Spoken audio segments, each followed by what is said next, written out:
Hola y bienvenidos. Welcome to the Learn Spanish Con Salsa podcast. In this introductory episode, I'm going to explain a little bit about the podcast and what you can expect from us in the upcoming weeks. But first, I want to tell you a little bit about me and why I'm so passionate about helping my coaching clients, language learning communities, and now you, the listeners of this podcast, find the most efficient and effective ways to learn Spanish that's immediately useful in the real world. And the main reason this is so important to me is because, quite frankly, the way foreign language is taught here in the United States is broken. It's not only ineffective and boring, but it's also completely irrelevant to the way people really speak Spanish. And I learned that from firsthand experience. I grew up in the US speaking only English. They finally introduced foreign language study in the 7th grade when I was about 12 years old.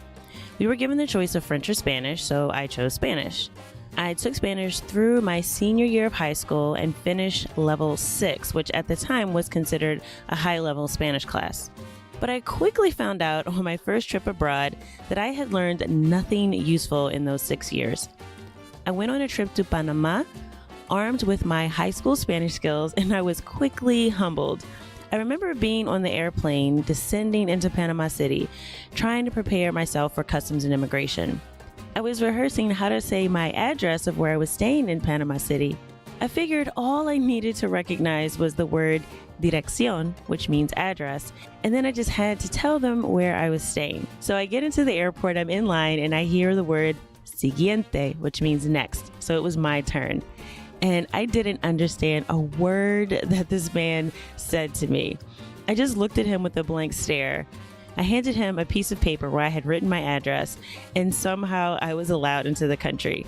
At that point, I knew I was in trouble, and I found out just how useless my language education had been up until that point. I mean, there were basic things like simply how to say okay that I had never been taught, which, in case you're wondering, if someone asks you a question in Spanish and you want to just say okay or that's fine, you simply say está bien.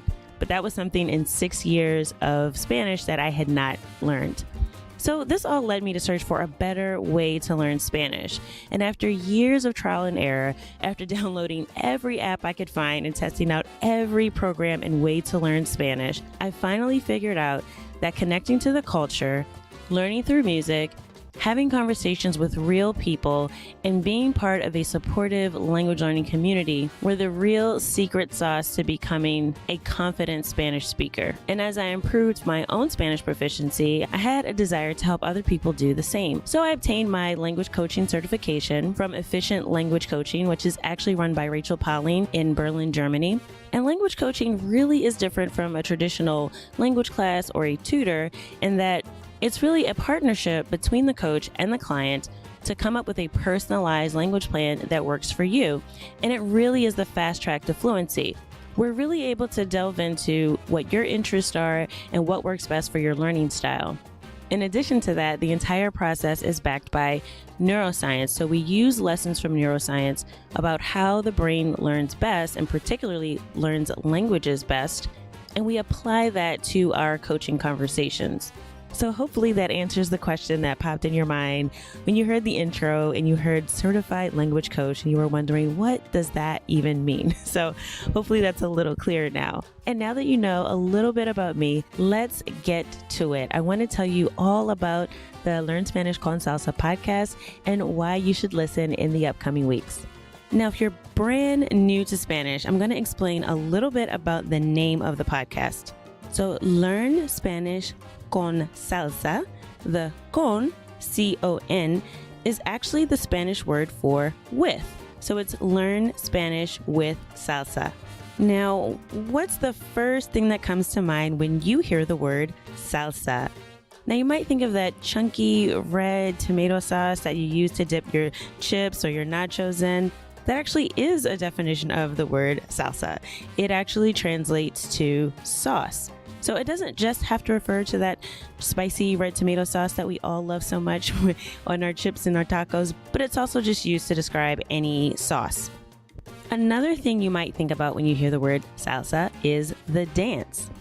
It has become a worldwide phenomenon. So beyond just what you see on Dancing with the Stars, there are people all over the world from Tokyo to London to Puerto Rico that all enjoy dancing salsa. And I'm gonna be honest here, once you get started dancing salsa, it really does become addictive. It's kind of like eating potato chips, right? Once you start, you just can't stop. So definitely when you hear salsa, you also might think about dancing.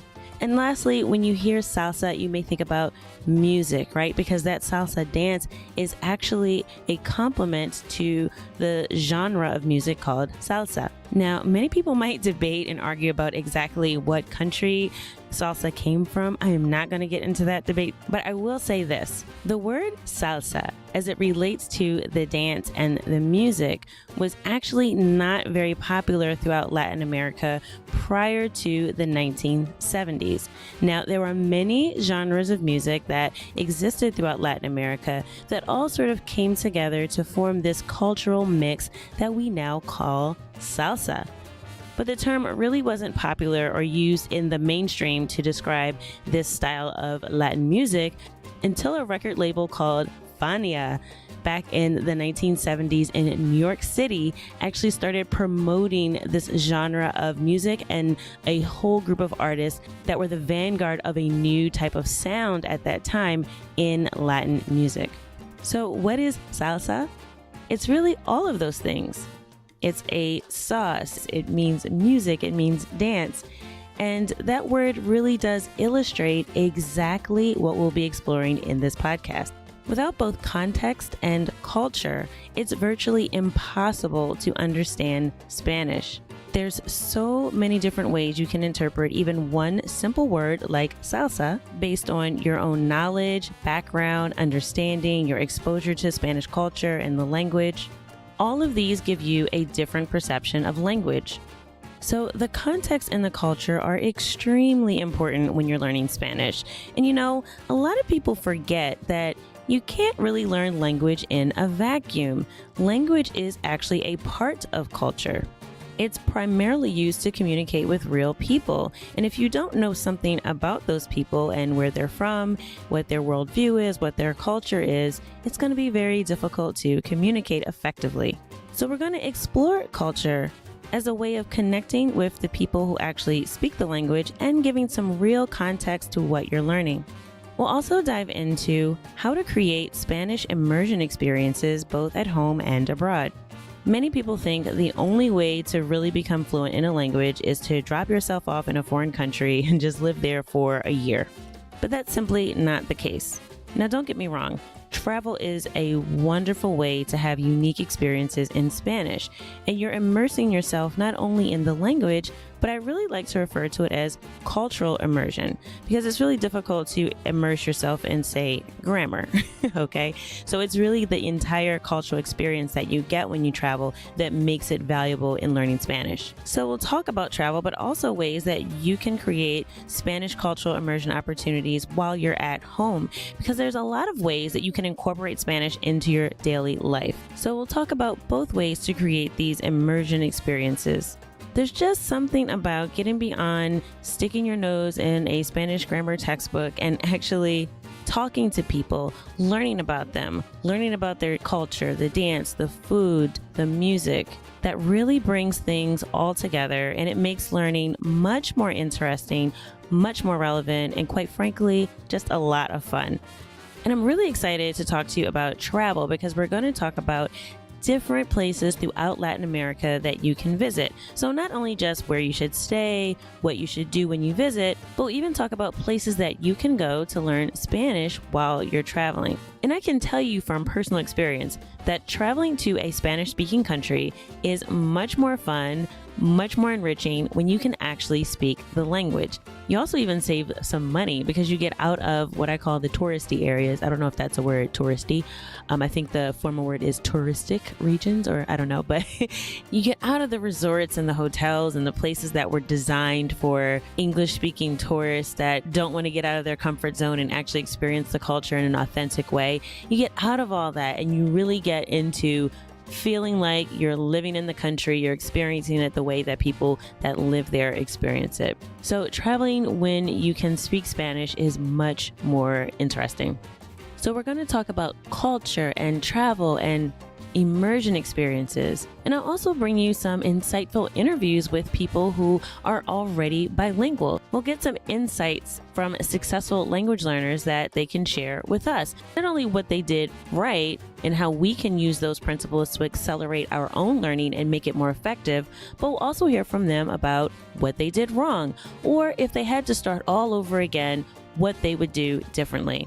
So I'm looking forward to bringing you those conversations that will help all of us improve our ability to speak Spanish. And of course, as the name suggests, we're going to talk about learning Spanish with music. Now, you might be surprised to learn that you can really get very far learning Spanish with music. Now, rewind several years ago when I first started learning Spanish. Music actually really helped me improve my vocabulary, my accent, my pronunciation, and that was without me even really knowing what I was doing. I sort of stumbled upon learning Spanish with music, and because I was really just having fun, I was learning about the culture, I was incorporating dance with it, I was internalizing what I was learning. It really didn't feel like I was studying Spanish, but I was learning. And I'll tell you a little secret about me. I actually do not have a good singing voice at all, okay? I cannot sing, but I was definitely singing along to my favorite songs when I was in the car or around the house, anytime nobody could hear me. And it really did improve my pronunciation without me really knowing it because I was just having fun. So we're going to explore some ways that you can incorporate music into your Spanish learning so that you can get fluent that much faster. And this really goes beyond Googling a few song lyrics and looking up the videos on YouTube. There actually is a little bit more to it than that, and we're going to get into that in the upcoming episodes. We'll talk about some effective strategies to use music in language learning. And some of our episodes will be mini Spanish lessons, so actually going to teach you some Spanish in context. We're going to review a lot of conversational Spanish, and that's the way that people speak Spanish in the real world. So not those textbook examples that you might be used to that start out something like this. Hola, ¿cómo está usted? Yo estoy bien, gracias. ¿Y usted? Okay, nobody talks like that. So we're not going to do that to you. We're going to actually look at the way people really speak Spanish. We're going to listen to some real conversations and we're going to break them down so that we can extract what do people really mean when they're talking and how can we speak so that we sound more natural and more like native Spanish speakers and less like textbook robots. And with that, we're going to explore a lot of dialects of Spanish because I firmly believe that there's no such thing as quote unquote neutral Spanish. Now, people will tell you that, oh, if you go to this region or that region, people are much easier to understand and it's really neutral. But I will say this. Neutral is really whatever you are familiar with. So depending upon your background, your exposure, who's around you, who you speak to, that's the Spanish that is going to be the one that you find the easiest. So there really isn't a neutral Spanish. Everybody is from somewhere, and all of those places have their own unique culture, their own unique accents and ways of speaking, their own slang and expressions that are particular to the region, and sometimes even grammar can be very regional. So we're going to expose you to Spanish from different countries throughout the Spanish-speaking world so that you can get used to those differences and begin to understand real-world Spanish. So I hope that gives you a little taste of what we'll be discussing in the upcoming weeks. Now, if any of that sounds interesting to you, I want you to go ahead and subscribe. So whether you're in iTunes or Stitcher or whatever app that you use to download and stream your podcast content, make sure that you subscribe.